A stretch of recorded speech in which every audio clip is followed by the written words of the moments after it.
Hi മക്കളെ, 8th CBSEയുടെ online tuition batch ആയിട്ടുള്ള യോധ ബാച്ചിൽ എന്തൊക്കെ ഫീച്ചേഴ്സാണ് സൈലം മക്കൾക്ക് വേണ്ടി പ്രൊവൈഡ് ചെയ്യുന്നത് നമുക്ക് ഈ ഒരു വീഡിയോയിൽ ഒന്ന് ചെക്ക് ചെയ്ത് നോക്കാം. ഫസ്റ്റ് ഓഫ് ഓൾ, മക്കളെല്ലാവരും 7th CBSEയിൽ സൈലത്തിൻ്റെ യൂട്യൂബ് ചാനലിൽ നിങ്ങൾ ക്ലാസ്സസൊക്കെ എല്ലാ ചാപ്റ്റേഴ്സിൻ്റെയും ക്ലാസ്സസൊക്കെ കണ്ട് ഈ ഒരു ചാനലിലേക്ക് വന്നവരായിരിക്കും അല്ലേ. ഒരുപാട് ചാപ്റ്റേഴ്സ് മക്കൾ യൂട്യൂബിലൂടെ ഫ്രീ ആയിട്ട് പഠിച്ചിട്ടുണ്ടാവും. ഞാനൊരു കാര്യം ചോദിച്ചോട്ടെ, യൂട്യൂബിൽ ഓരോ ചാപ്റ്റേഴ്സും എത്ര മണിക്കൂറുള്ള ക്ലാസ്സസാണ് മക്കൾ കണ്ടത്? ഒരു 1 hour, 1.5 hour, മാക്സിമം ഒരു 2 hour ക്ലാസ്സൊക്കെ ഒരു ചാപ്റ്ററിന് യൂട്യൂബിലുള്ളൂ അല്ലേ. ഒരു ചാപ്റ്റർ ആകെ ഒരു 2 മണിക്കൂർ മാക്സിമം അല്ലേ. അപ്പോൾ ആ ഒരു 2 മണിക്കൂർ അല്ലെങ്കിൽ 1 മണിക്കൂറിൽ നമുക്ക് പെരിഫറൽ ആയിട്ടുള്ള കാര്യങ്ങൾ മാത്രമേ ആ ചാപ്റ്ററിന് പഠിക്കാൻ പറ്റുള്ളൂ, പഠിപ്പിക്കാനും പറ്റുള്ളൂ. കാരണം ആ ഒരു ടൈം ഫ്രെയിം ഉണ്ടല്ലോ അവിടെ, 1 മണിക്കൂർ കൊണ്ട് പഠിപ്പിക്കുക അല്ലെങ്കിൽ 1.5 മണിക്കൂർ കൊണ്ട് പഠിപ്പിക്കുക എന്ന് പറയുന്ന കാര്യം. അതിൽ നമുക്ക് NCERTയിലെ മെയിൻ പോയിന്റ്സ് ഒക്കെ പഠിക്കും, കുറച്ച് ക്വസ്റ്റ്യൻസ് പഠിക്കും അല്ലേ. ഒരു പെരിഫറലായിട്ട് നമുക്ക് അത്യാവശ്യം ഒരു ഏവറേജ് രീതിയിൽ മാർക്ക് കിട്ടുന്നില്ല, ഒന്നും അറിയാത്ത കുട്ടികൾക്ക് അത്യാവശ്യം ഒരു ഏവറേജ് രീതിയിലേക്ക് മാർക്ക് കിട്ടി പാസ്സാവുന്ന രീതിയിലുള്ള ക്ലാസ്സസ് ആയിരിക്കും യൂട്യൂബിൽ ഉണ്ടാവുക. എന്നാൽ അടുത്ത വർഷം മുതൽ 8th CBSE മുതൽ നമ്മൾ അങ്ങനെ പഠിച്ചാൽ പോരാ. ഓൾറെഡി നിങ്ങളുടെ ടീച്ചേഴ്സും പാരൻസും ഒക്കെ ഇത് നിങ്ങളോട് ഇങ്ങനെ പറഞ്ഞു തുടങ്ങിയിട്ടുണ്ടാവും. കളിക്കണ്ട, 8th CBSE എത്തി, 8ാം ക്ലാസ് എത്തി, വലിയ കുട്ടിയായി നല്ലോണം പഠിക്കണം എന്നൊക്കെ ഇങ്ങനെ പറഞ്ഞു തുടങ്ങിയിട്ടുണ്ടാവും അല്ലേ. അത് തന്നെയാണ് ഞങ്ങൾക്കും പറയാനുള്ളത്. കാരണം 10th CBSE നിങ്ങൾ ആദ്യമായിട്ടൊരു ആനുവൽ എക്സാമിനേഷൻ എഴുതാൻ പോകുന്ന വർഷമാണ്. അപ്പോൾ ആ 10th CBSEയുടെ ഫൗണ്ടേഷൻ കിടക്കുന്നത് 9th-ലും 8th-ലും ആയിട്ടാണ്. 8th-ലുള്ള പല ചാപ്റ്റേഴ്സിൻ്റെയും കണ്ടിന്യൂഷനാണ് 9th-ൽ വരുന്നത്. 9th-ലുള്ള എക്സാക്റ്റ് കണ്ടിന്യൂഷനാണ് 10th-ൽ വരുന്നത്. നമ്മൾ ആ സ്റ്റെപ്പൊക്കെ കയറിപ്പോകില്ലേ, നമ്മൾ വീടിൻ്റെ മേലോട്ടേക്ക് നമ്മൾ സ്റ്റെപ്പ് കയറി പോകുമ്പോൾ ഒരു സ്റ്റെപ്പ് നമുക്ക് എങ്ങനെയും മിസ് ചെയ്താലും നമ്മൾ തൽക്കാലം കയറിപ്പോകും. പക്ഷേ ഒന്നിലധികം സ്റ്റെപ്പുകൾ നമുക്ക് മിസ് ചെയ്യാൻ പറ്റുമോ? ഇല്ല. ഓരോ സ്റ്റെപ്പുകൾ കൃത്യമായിട്ട് കയറിപ്പോയാലേ നമ്മൾ മേലെ എത്തുള്ളൂ അല്ലേ. അതേപോലെ തന്നെയാണ് 8th നമ്മൾ നല്ല വൃത്തിക്ക് പഠിച്ചിട്ടില്ലെങ്കിൽ 9th നമ്മൾ പാടുപെടും, നല്ലപോലെ പണി കിട്ടും. 9th കൂടെ പോയി കഴിഞ്ഞാൽ 10th നോക്കേണ്ട ആവശ്യമില്ല, ഒരു കംബാക്ക് പോസിബിൾ അല്ല. സോ 8th-ഉം 9th-ഉം നല്ല രീതിയിൽ പഠിച്ച് മുഴുവൻ മാർക്കും നേടിയാൽ മാത്രമേ നമുക്ക് നമ്മുടെ 10th CBSE നല്ല എളുപ്പത്തിൽ പഠിച്ചെടുക്കാൻ കഴിയുകയുള്ളൂ. സോ 8th മുഴുവൻ മാർക്ക് നേടണമെങ്കിൽ ഇതേപോലെ നമ്മളൊരു ചാപ്റ്റർ 1 hour കൊണ്ടോ അല്ലെങ്കിൽ 1.5 hour കൊണ്ടോ പഠിച്ചിട്ട് കാര്യമില്ല. NCERT ടെക്സ്റ്റ് ബുക്കിലുള്ള മുഴുവൻ കൺസെപ്റ്റ്സും വളരെ ഡീറ്റെയിൽ ആയിട്ട് നമ്മൾ പഠിച്ചെടുക്കേണ്ടതുണ്ട്. അതുകൊണ്ട് തന്നെ സൈലം നിങ്ങൾക്ക് വളരെ ഡീറ്റെയിൽ ആയിട്ടുള്ള ലൈവ് ക്ലാസ്സസ് ആണ് യോധ ബാച്ചിൽ കരുതി വെച്ചിട്ടുള്ളത്. ഒരു ചാപ്റ്ററിന് നമ്മൾ 5 or 6 അല്ലെങ്കിൽ 7 or 8 പീരീഡ്സ് ആയിട്ട് ഡിവൈഡ് ചെയ്യും. ആ ചാപ്റ്ററിൻ്റെ ലെങ്ത് അനുസരിച്ചിട്ട് നമ്മൾ കുറച്ച് പാർട്സ് ആയിട്ട് ഒരു 6 or 7 പീരീഡ്സ് ഒക്കെ ആയിട്ട് ചാപ്റ്ററിനെ ഡിവൈഡ് ചെയ്യും.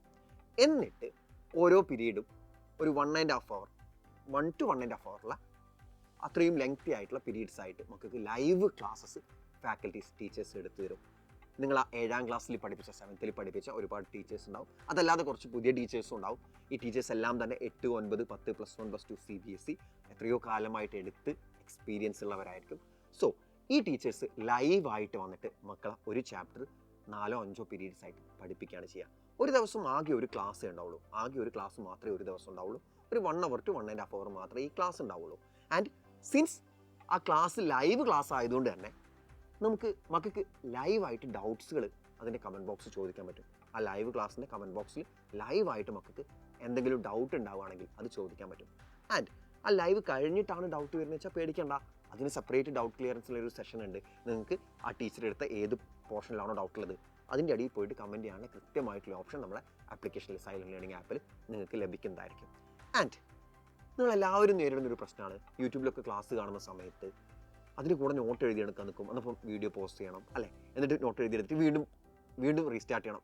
അങ്ങനെ നമ്മൾ നോട്ട് എഴുതിയെടുക്കലും ഈ ക്ലാസ് കാണലുമായിട്ട് ഭയങ്കരമായിട്ട് നമ്മൾ ഡിസ്ട്രാക്റ്റഡ് ആയി പോകും. ക്ലാസ് മര്യാദയ്ക്ക് ശ്രദ്ധിക്കാൻ പറ്റില്ല അല്ലേ.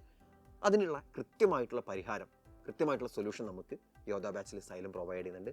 ഒരു ടീച്ചർ ക്ലാസ് എടുത്ത് കഴിഞ്ഞ ഉടനെ തന്നെ ആ ടീച്ചർ അന്ന് ആ ക്ലാസ്സിൽ ഡിസ്കസ് ചെയ്ത കംപ്ലീറ്റ് സ്ലൈഡ്സ്, ക്ലാസ്സിൻ്റെ ടീച്ചർ എഴുതുന്ന കംപ്ലീറ്റ് സ്ലൈഡ്സ് നിങ്ങൾക്ക് ആപ്പിൽ അവൈലബിൾ ആയിരിക്കും.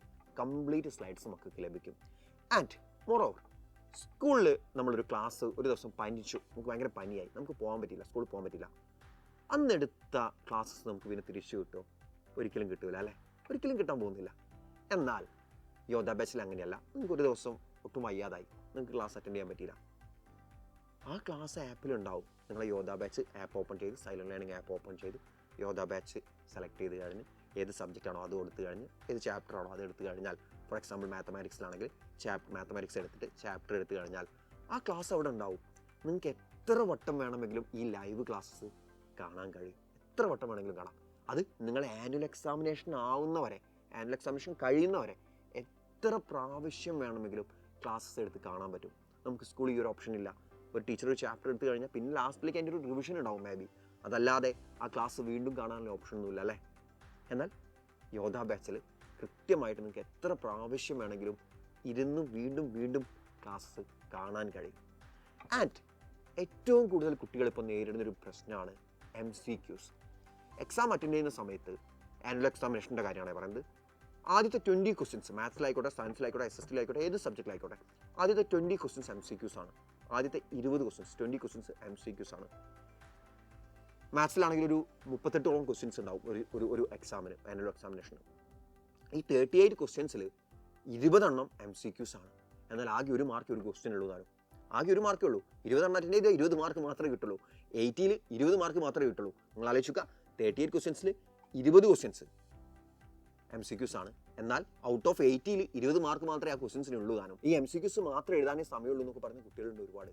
കാരണം അവർ ഫുള്ള് 20 ക്വസ്റ്റ്യൻസ് എഴുതിയിരിക്കും. എന്നാൽ ആകെ കിട്ടുന്ന എത്ര മാർക്കാണ്? 20 മാർക്ക്. അതിൽ ഏതെങ്കിലും ഒരു A എന്നുള്ളത് B എന്നായി പോയിട്ടുണ്ടെങ്കിൽ ഒരു മാർക്ക് പോയി, ഒരു ക്വസ്റ്റ്യൻ പോയി.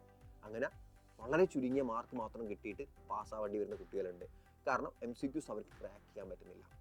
അതുകൊണ്ട് തന്നെ സൈലം യോധ ബാച്ചിൽ അതിനൊരു സൊല്യൂഷൻ കൂടെ നിങ്ങൾക്ക് വേണ്ടി പ്രൊവൈഡ് ചെയ്യുന്നുണ്ട്. ഇന്ന് സാർ ഒരു പീരീഡ് എടുത്തു. ഫോർ എക്സാമ്പിൾ ഫസ്റ്റ് ചാപ്റ്ററിൻ്റെ ഫസ്റ്റ് പീരീഡ് ഇന്ന് സാർ എടുത്തു. അപ്പോൾ ആ ക്ലാസ് കഴിഞ്ഞ ഉടനെ മക്കൾക്ക് ആപ്പിനകത്ത് ഒരു കിസ്സ് കിട്ടും. ഒരു കിസ്സ് അറ്റൻഡ് ചെയ്യാൻ പറ്റും. ഈ കിസ്സ് 10 MCQs ഉള്ള കിസ്സായിരിക്കും. 10 MCQs ആണ് ആ ഒരു കിസ്സിൽ ഉണ്ടാവുക. നിങ്ങൾക്ക് കറക്റ്റ് ഓപ്ഷൻസ് ചൂസ് ചെയ്യാൻ പറ്റും. ജസ്റ്റ് ഓപ്ഷൻസ് ചൂസ് ചെയ്യുന്ന പരിപാടിയല്ലേ. കറക്റ്റോ എയോ ബിയോ സിയോ ഡിയോ ഏതാണെന്ന് ചൂസ് ചെയ്യാൻ പറ്റും. നിങ്ങൾ ചൂസ് ചെയ്ത ഓപ്ഷൻ കറക്റ്റ് ആണെങ്കിൽ ഗ്രീൻ ലൈറ്റ് കത്തും, അല്ലെങ്കിൽ റെഡ് ലൈറ്റ് കത്തും. കറക്റ്റ് ഓപ്ഷൻ താഴെ കാണിക്കും. അങ്ങനെ 10 MCQs ഒരു കിസ് നിങ്ങൾക്ക് പ്രൊവൈഡ് ചെയ്യും. അതായത് ഇപ്പോൾ ഫസ്റ്റ് ചാപ്റ്റർ സാർ എടുക്കുന്നത് ഒരു 6 പാർട്ടായിട്ടാണ്, അല്ലെങ്കിൽ ഒരു 8 പാർട്ട് കൊണ്ടാണ് സാർ ഫസ്റ്റ് ചാപ്റ്റർ കംപ്ലീറ്റ് ചെയ്യുന്നതെന്ന് വിചാരിക്കുക. നമുക്ക് എത്ര MCQs ടോട്ടൽ കിട്ടും? 8 പാർട്ട്സ് കൊണ്ടാണ്, 8 പീരീഡ്സ് കൊണ്ടാണ് സാർ ആ ചാപ്റ്റർ കംപ്ലീറ്റ് ചെയ്യുന്നതെങ്കിൽ 8 × 10 80 MCQs ഒരു ചാപ്റ്ററിന് മാത്രം മക്കൾ പഠിച്ചു. 80 MCQs ഒരു ചാപ്റ്ററിന് മാത്രം പഠിച്ചു. അതായത് നമ്മൾ കംപ്ലീറ്റ് ഇയർ ഇപ്പോൾ കഴിയുമ്പോഴത്തേക്ക് മാത്സിന് മാത്രം നമ്മൾ 500+ MCQs പഠിക്കും. എല്ലാ സബ്ജക്ട്സിലും ഈ MCQs ഉണ്ടാവും. എല്ലാ സബ്ജക്ട്സിലും നമുക്ക് MCQs തരും. Social science, social studies, science, maths മുതലായ എല്ലാ സബ്ജക്ട്സിലും നമുക്ക് MCQs ഉണ്ടാവും. ഓരോ പാർട്ട് ക്ലാസ് കഴിയുമ്പോഴും 10 MCQs വെച്ച് കിട്ടും. അതായത് ഒരു ദിവസത്തെ ക്ലാസ് കഴിഞ്ഞ് പറഞ്ഞാൽ 10 MCQs കിട്ടും. ഓക്കെ അല്ലേ? അതോടെ നമ്മൾ MCQs എന്ന മെയിൻ വിലനെ നമ്മളവിടെ ലോക്കാക്കി വെച്ചു. ഇനി MCQs നമ്മൾ ഒരിക്കലും എക്സാമിന് കൊടുക്കാൻ പോകുന്നില്ല. കാരണം അത്രമേൽ MCQs നമ്മൾ ഓരോ ചാപ്റ്റർ കഴിയുമ്പോഴും പഠിക്കുന്നുണ്ട് അല്ലേ. അപ്പോൾ ഒരു ലൈവ് ക്ലാസ് ഒരു ദിവസം കഴിഞ്ഞ് കഴിഞ്ഞാൽ ആകെ ഒരു ക്ലാസ്സേ ഉണ്ടാവുള്ളൂ ഒരു ദിവസം. ആ ക്ലാസ്സിൻ്റെ ലെങ്ത് എന്ന് പറയുന്നത് 1 hour to 1.5 hour ആണ്. ആ ക്ലാസ് കഴിഞ്ഞ ഉടനെ മക്കൾക്ക് എന്ത് കിട്ടും? ആ ക്ലാസ്സിൽ ടീച്ചർ എടുത്ത കംപ്ലീറ്റ് നോട്ട് മക്കളുടെ മുന്നിലേക്ക് എത്തുകയാണ്. അതോടൊപ്പം 10 MCQs എക്സ്ട്രാ ആയിട്ട് എത്തുകയാണ് അല്ലേ. ഓക്കെ. ആൻഡ് നമുക്ക് ആനുവൽ എക്സാമിനേഷൻ വരുന്ന സമയത്ത് ഈ ലാസ്റ്റുള്ള ചാപ്റ്റേഴ്സൊക്കെ മാത്രം പഠിച്ചിട്ട് കാര്യമുണ്ടോ? കാര്യമില്ല. നമ്മൾ ആദ്യം മുതലുള്ള ചാപ്റ്റേഴ്സ് കൃത്യമായിട്ട് പഠിക്കണ്ടേ. അതിന് വേണ്ടിയിട്ട് കൃത്യമായിട്ട് റിവിഷൻ പ്രോഗ്രാമും യോധ ബാച്ചിൽ ക്ലാസ് 8 CPSEയുടെ ഓൺലൈൻ ട്യൂഷൻ ബാച്ചായിട്ടുള്ള യോധ ബാച്ചിൽ നമുക്ക് ഉണ്ടാവുന്നതായിരിക്കും.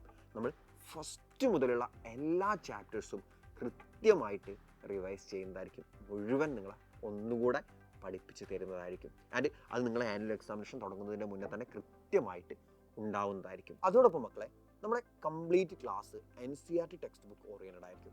NCERT ടെക്സ്റ്റ് ബുക്കിലുള്ള എല്ലാ പ്രോബ്ലംസും എല്ലാ പോയിന്റ്സും നിങ്ങളെ പഠിപ്പിച്ചുകൊണ്ടായിരിക്കും നമ്മുടെ എല്ലാ ക്ലാസ്സും മുന്നോട്ട് പോകുന്നുണ്ടാവുക. എക്സസൈസ് ക്വസ്റ്റ്യൻസിലേക്കും എക്സാമ്പിൾ ക്വസ്റ്റ്യൻസിലേക്കും ഇമ്പോർട്ടൻ്റ് ആയിട്ടുള്ള എല്ലാ ക്വസ്റ്റ്യൻസും മക്കളെ പഠിപ്പിച്ച് തരും. ആൻഡ് NCERT ടെക്സ്റ്റ് ബുക്കിൽ പറയുന്ന എല്ലാ പോയിന്റ്സും നിങ്ങൾക്ക് വളരെ വൃത്തിക്ക് ടീച്ചേഴ്സ് പഠിപ്പിച്ച് തരുന്നതായിരിക്കും. കഴിഞ്ഞോ? ഇല്ല. നമ്മൾ ഒരു ചാപ്റ്റർ എപ്പോഴാണ് നമ്മൾ ഒരു ചാപ്റ്റർ പഠിച്ചു എന്ന് നമുക്ക് മനസ്സിലാവുക? ജസ്റ്റ് ഓക്കെ ആ ചാപ്റ്റർ പഠിച്ചു കഴിഞ്ഞാൽ നമ്മളത് കംപ്ലീറ്റ് പഠിച്ചു തോന്നണം? അല്ല. നമ്മളതിന് എക്സാമൊക്കെ അറ്റൻഡ് ചെയ്ത് അതിന് കിട്ടുന്ന മാർക്കൊക്കെ നോക്കിയാലാണ് നമ്മൾ ആ ചാപ്റ്റർ നമുക്ക് എത്രത്തോളം അറിയാമെന്ന് മനസ്സിലാക്കാൻ പറ്റുക അല്ലേ. അതുകൊണ്ട് തന്നെ ഓരോ ചാപ്റ്റർ കഴിയുമ്പോഴും നമുക്ക് ചാപ്റ്റർ വൈസ് എക്സാംസ് ഉണ്ടാവും.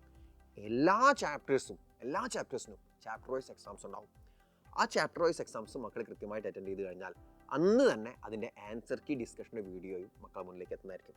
അന്ന് തന്നെ കൃത്യമായിട്ട് മക്കൾക്ക് അതിൻ്റെ ആൻസർ കീ ഡിസ്കഷൻ്റെ വീഡിയോസും നിങ്ങൾക്ക് കിട്ടും. അത് വെച്ചിട്ട് നിങ്ങൾക്ക് കൃത്യമായിട്ട് എക്സാമിന് എത്ര മാർക്ക് കിട്ടിയെന്നൊക്കെ സിമ്പിളായിട്ട് അനലൈസ് ചെയ്യാവുന്നതാണ്.